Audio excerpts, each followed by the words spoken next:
السلام علیکم friends, welcome to کتاب نگری یوٹیوب چینل کتابوں کی نگری میں خوش آمدید۔ میں ہوں آپ کی ہوسٹ اقرا یاسین اور آج میں آپ کے لیے لے کر آئی ہوں یمن ہوا کے قلم سے تحریر کردہ خوبصورت ناول اہل دل کے ایپیسوڈ نمبر 39 کو لے کر۔ اس ایپیسوڈ کو سٹارٹ کرنے سے پہلے جلدی سے کیجیے چینل کو سبسکرائب، ویڈیو کو لائک اور کلک کر لیجیے بیل آئیکن کو۔ اب آتے ہیں ایپیسوڈ کی جانب۔ شاہ صبح سے اس کی بدتمیزیاں بدمزاجی برداشت کر رہا تھا، نہ وہ صحیح سے جواب دے رہی تھی نہ کچھ سے صحیح سے کھا پی رہی تھی۔ شاہ نے ناشتہ بھی مجبوراً سختی سے کروایا تھا اور اس پر بریا کتنی دیر اسے ترچھی نظروں سے گھورتی رہی تھی۔ تمام وقت وہ اس کے ساتھ لگا رہا تھا اور اسے لاکھ ہدایات دے کر ظہر پڑنے گیا تو وہ رٹائی سے سیڑھیاں اترتی نیچے پہنچ گئی۔ اسے تو بہانا چاہیے تھا کسی طرح اس حالت سے جان چھوٹ جائے اس کی۔ اے بریا، کیا کر رہی ہے پتر؟ آرام سے اتر سیڑھیاں۔ دیدی نے اسے اتنی لاپرواہی سے اترتا دیکھا تو دل تھام کر اسے آواز لگائی۔ کمرے میں بیٹھی اماں بھی فکر مند ہو گئی۔ بریا ان کے پاس پہنچی تو وہ خفگی سے اسے دیکھنے لگی۔ بریا، جو بھی غصہ یا ناراضگی ہے شاہ تک رکھ، خود کو نقصان نہ پہنچانے کی کوشش کر۔ اماں نے نرمی سے سمجھانے کی کوشش کی۔ وان سنی کہ ان کے پاس بیٹھتی ان کی گود میں سر رکھ گئی۔ میری پیاری بیٹی، تجھے اب بڑا ہونا ہوگا۔ مائیں اتنی سخت دل کبھی نہیں ہوتی جتنا تو بنتی ہے، اماں نے اس کے بال سنوارتے ہوئے اسے سمجھایا۔ وہ آنکھیں میچے خاموش پڑی رہی۔ اماں، مجھے بچے نہیں چاہیے۔ اپنے شاہے سے کہیں بچوں کے لیے اور شادی کر لے۔ اس کے جملے پر اماں ساکت رہ گئی۔ اس کے بالوں میں چلتا ہاتھ کپ کپا گیا۔ بریا، تجھے پتہ ہے تو کیا کہہ رہی ہے؟ اماں کی بڑھی آواز بری طرح کپ کپا گئی تھی۔ ہاں، میں وہی کہہ رہی ہوں جو آپ نے سنا۔ مجھے یہ بچہ نہیں چاہیے۔ اماں پلیز شاہ سے کہیں وہ دوسری شادی کر لے، جتنے بچے چاہیے دوسری بیوی دے گی۔ مجھے بس اس گھر میں پناہ چاہیے، کوئی حق نہیں چاہیے۔ پلیز اماں، مجھ پر ترس کھائیں، مجھے بچہ نہیں چاہیے۔ وہ سر اٹھا کر بیٹھتی اماں کے ہاتھ پکڑ کر منتیں کرنے لگی۔ اماں صدمے میں گھری بیٹھی تھی۔ شاہ کی مسکراتی خوش شکل نظروں میں آ گئی۔ وہ کتنا خوش تھا۔ اور بریا، ایسا نہ بول بریا، ایسا نہ کہہ میری دھی۔ تجھے کیا پریشانی ہے؟ کیا بات ہے؟ مجھے بتا۔ شاہ نے کچھ کہا تو میں اس کے کان کھینچوں گی۔ ایسی باتیں مت کر، اماں نے اس کا چہرہ ہاتھوں کے پیالے میں بھر کر التجائیہ لہجے میں سمجھایا۔ بریا نفی میں سر ہلا گئی۔ اماں، میری پریشانی کوئی نہیں سمجھ سکتا، مجھے سچ بتائیں۔ آپ کو لگتا ہے نا میں بگڑی ہوئی لڑکی ہوں، بد کردار ہوں، آپ کے شاہ کے قابل نہیں، مگر آپ کو قبول کرنا پڑا کیونکہ میں آپ کے بیٹے کے نکاح میں ہوں۔ وہ بولتی جا رہی تھی، اماں دنگ بیٹھی تھی۔ وہ یہ کیسی باتیں سوچتی تھی؟ دیدے پہنچی تو وہ بھی ہم اس کی باتوں پر حیران رہ ہو گئی۔ بریا میری دھی، تو مجھے بہت پیاری ہے، اگر تجھ سے کوئی غلطیاں بھی ہوئیں تو خیر ہے۔ کیوں قابل نہیں تو شاہ کے؟ میرے رب نے تجھے اسی کے لیے بنایا ہے، اسی لیے تو تیری اس سے شادی ہوئی۔ اماں نے کپ کپاتی آواز میں صدق کے دلی سے جواب دیا۔ وہ نفی میں سر ہلا کے دیدے پریشان سی اسے دیکھ رہی تھی۔ لگ رہا تھا وہ پاگل ہو چکی ہے۔ مجھے نہیں بہلائیں اماں، آپ کو ہارٹ اٹیک میری وجہ سے آیا۔ میں نے خود سنا تھا آپ اس سے کہہ رہی تھی کہ وہ مجھے چھوڑ دے، مجھے جانے دے جہاں جاتی ہوں۔ میں سب جانتی ہوں، آپ کو، دیدے کو، شہربانو بھابھی کو اور آپ کے شاہ کو، سب کو یقین ہے کہ میں بری ہوں۔ ٹھیک ہے، میں بس پناہ چاہتی ہوں۔ پلیز مجھے میری اولاد والی آزمائش میں نہ ڈالیں۔ مجھے دوسری بریا نہیں چاہیے اماں، خدا کے لیے۔ ان کے سامنے ہاتھ جوڑتی بریا بری طرح سے رونے لگی۔ دیدے تڑپ گئی۔ اماں کا دل اس کی باتوں پر کٹ گیا تھا۔ ظہر پڑھ کر آتا شاہ دروازے پر جم گیا۔ بریا میری شہزادی، ایسا نہیں ہے۔ کیوں ایسا بول رہی ہے؟ مجھے بتا کون تجھے برا کہہ رہا ہے؟ مجھے پتہ ہے، میرا دل کہتا ہے تو بری نہیں ہے۔ اماں نے محبت سے اس کا چہرہ تھاما۔ بریا ان کے الفاظ پر بکھر گئی، ان کے سینے سے لگتی تڑپ کر رونے لگی۔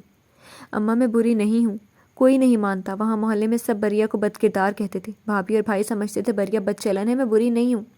وہ روتے ہوئے یقین دلا رہی تھی۔ دیدے نم آنکھوں سے اس کے پاس بیٹھی اس کی پشت تھپکنے لگی۔ اماں کا دل اس کی باتوں پر رونے لگا۔ سب جھوٹ کہتے ہیں، مجھے پتہ ہے تو معصوم ہے۔ اماں اسے سینے میں بھینچے محبت سے بول رہی تھی۔ وہ روتی جا رہی تھی۔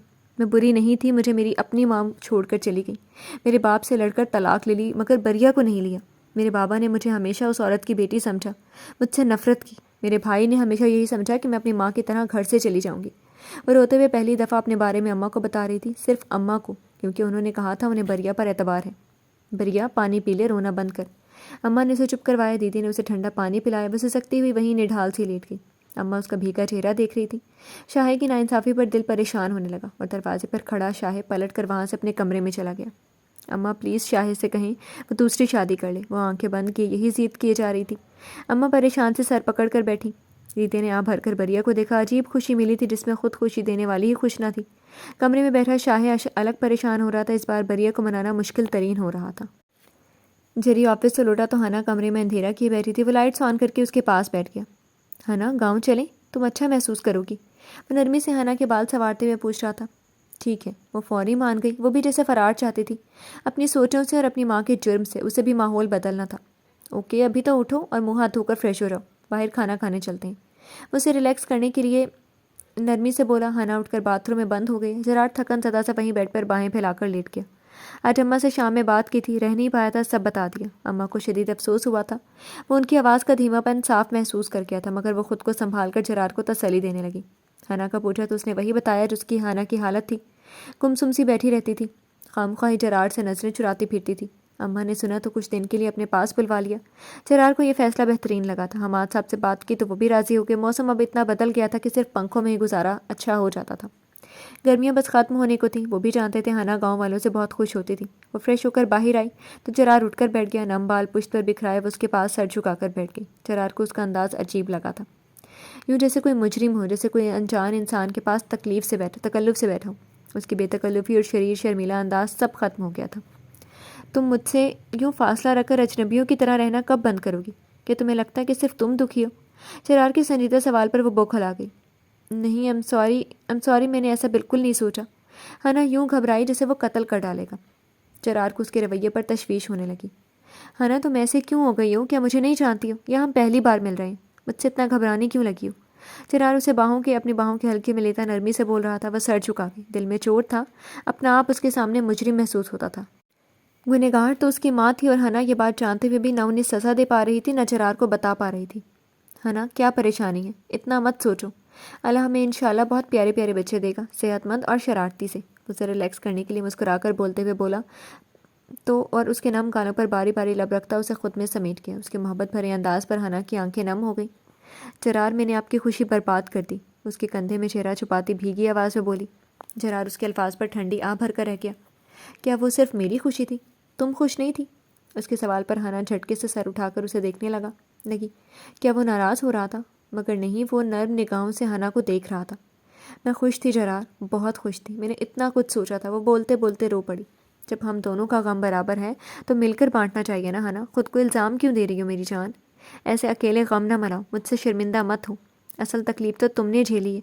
وہ اسے سینے سے لگائے محبت سے بول رہا تھا۔ ہنا جھلملاتی نظروں سے اسے تکنے لگی۔ جرار اس کے چہرے پر جھکا تو وہ سٹ پٹا گئی۔ وہ رک کر اس کے چہرے پر پھیلے رنگوں کو نظر بھر کر دیکھتا مسکرایا اور اطمینان سے اسے خود میں سمیٹ گیا۔ ریلیکس رہو، کل صبح ہم گاؤں کے لیے نکل جائیں گے۔ اماں سے دکھ ضرور بانٹنا، مگر اتنا پریشان نہیں ہونا کہ اماں بھی پریشان ہو جائیں۔ ان کی کنڈیشن تو جانتی ہو نا، وہ اب بھی سن کر بہت اپسیٹ ہوئی ہیں، تو پلیز ان کے ساتھ اچھا وقت گزارنا تاکہ دونوں ہی سنبھل جاؤ۔ اس کے نم بالوں میں ہاتھ چلاتا وہ اسے پہلے سے ہی سمجھا رہا تھا۔ ہنا نے اس کے کندھے پر سر رکھ کر سکون سے آنکھیں بند کر لی۔ وہ ساتھ دے تو ہر غم چھوٹا لگتا تھا۔ اسے خوف ہی تو یہی تھا کہ کہیں سچائی جان کر وہ اس کا ساتھ نہ چھوڑ دے، اس پر غصہ نہ ہو جائے۔ جرار کے غصے کا تو وہ سوچ بھی نہیں سکتی تھی۔ بھریا نے اماں کو اپنی زندگی کا ہر پہلو بتا دیا تھا، کیسے حالات کی تنگی اور بھابھی کے تانوں نے اسے عاشر نامی لڑکی کے قریب کر دیا تھا۔ وہ اس کے ساتھ بھاگنے کے لیے تیار ہوئی تھی، گھر سے نکلی بھی تھی، مگر لوٹ آئی نہیں کر پائی تھی، لیکن اسے بھابھی نے پکڑ لیا اور اس کے سنے بنا الزام لگا دیا۔ وہ شرمندہ تھی کیونکہ ہاں دہلیز تو پار کی تھی، مگر لوٹ بھی تو آئی تھی۔ اس کا کالج جانا بند کر دیا، اسے گھر میں بند کر دیا۔ اس کے پاس نہ کبھی موبائل تھا، نہ وہ گھر سے باہر جاتی تھی۔ پھر بھی اس پر شک ٹھہر چکا تھا کہ وہ لڑکوں سے تعلق رکھتی ہے۔ دوسری مرتبہ وہ اپنا زیور دوست کے پاس رکھوانے جا رہی تھی، ہاں چھپ کر بنا بتائے جا رہی تھی، کیونکہ اسے پوچھنے پر بھی اجازت نہیں ملنی تھی۔ اب مگر اسے بھائی نے راستے میں دیکھ لیا، حالانکہ وہ اکیلی تھی، مگر مان لیا گیا وہ زیور لے کر بھاگ رہی ہے۔ نکڑ پر موجود ایسے لڑکے سے جوڑ دیا گیا جو وہاں کبھی تھا ہی نہیں۔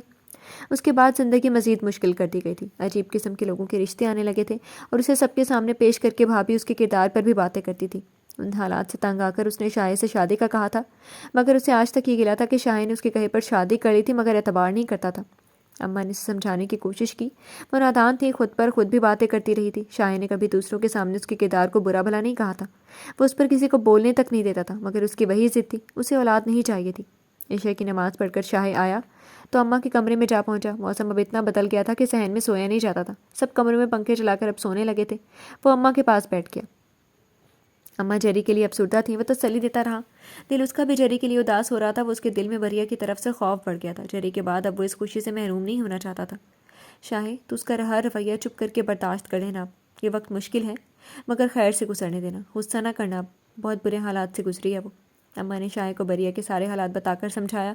شاہ نے اس بات میں سر ہلا دیا۔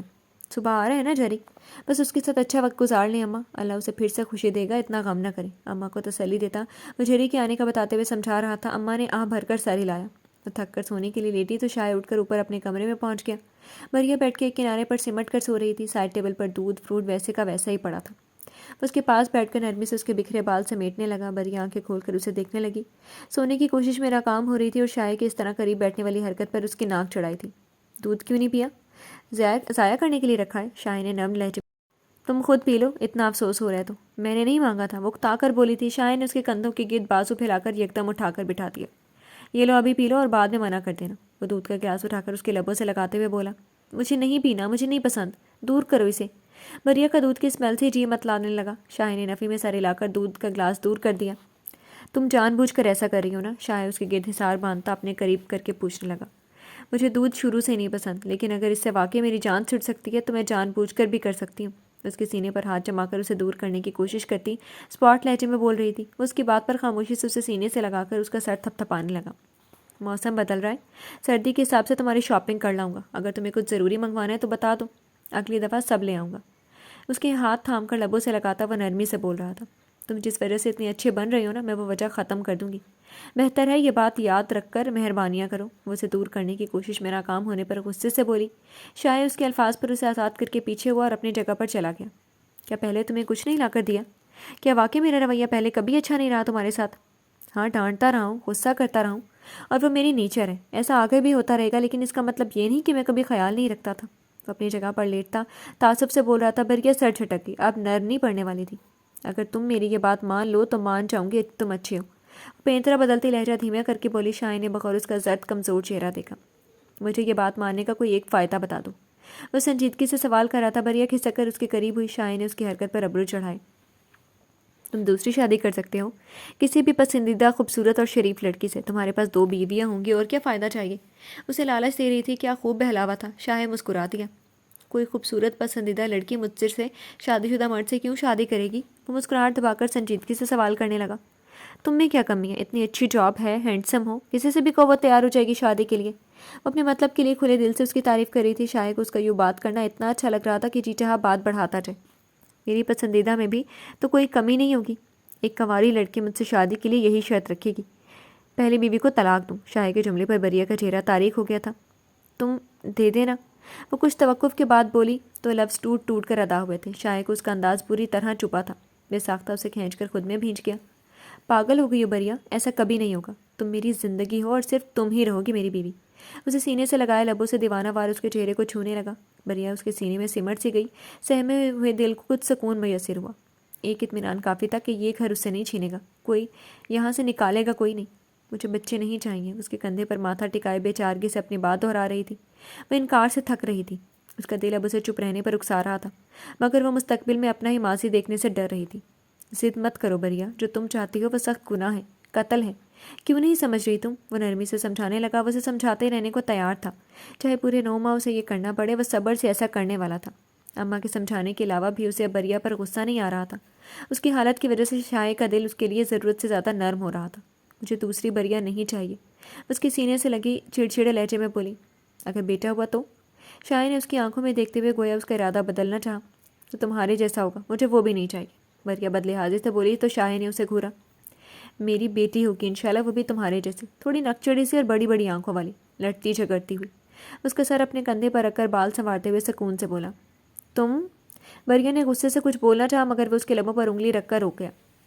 بس اب سو جاؤ، صبح بول لینا جو بھی بولنا ہو، سنجیدگی سے کہتا اس کے ماتھے پر لب رکھ گیا۔ بریا کو چپ ہونا پڑا، وہ دانت کچکچا گئی۔ تو کیا وہ اب احتجاج بھی اس کے بتائے گئے وقت پر کرے گی؟ اماں کہتی تھی شاید تو اس کی ہر بات سن لیتا ہے، ورنہ وہ کسی کا سخت لہجہ برداشت نہیں کرتا۔ وہ کیا بتاتی، وہ سنتا بھی تب تک تھا جب تک اس کا موڈ ہوتا تھا، اور صرف سنتا تھوڑی تھا، سناتا بھی تھا، برابر جواب دیتا تھا، اور جب جہاں اس کا موڈ بدلتا وہ ایسے ہی اسے چپ کروا دیتا تھا۔ وہ جلتی کرتی اس کا چہرہ دیکھتی دیکھتی سو گئی تھی۔ اسے اندازہ تھا وقت آگے بڑھ رہا ہے، اسے وقت کو لگام ڈالنا تھی، اسے اس خوشی سے نجات حاصل کرنا تھی، مگر وہ نہیں جانتی تھی سب اسے ایسے ہی بہلاتے رہنے والے تھے۔ کون جانے اس ضد و لڑائی میں جیت کس کی ہونے والی تھی؟ ابھی تو دونوں اطراف میں ضد برابر تھی۔ جی تو فرینڈس، کیسی لگی آپ کو آج کی ایپیسوڈ؟ کمنٹ سیکشن میں ضرور بتائیے گا۔ پھر حاضر ہوں گے نیکسٹ ایپیسوڈ کے ساتھ، تب تک کے لیے اجازت دیجیے۔ شکریہ، اللہ حافظ۔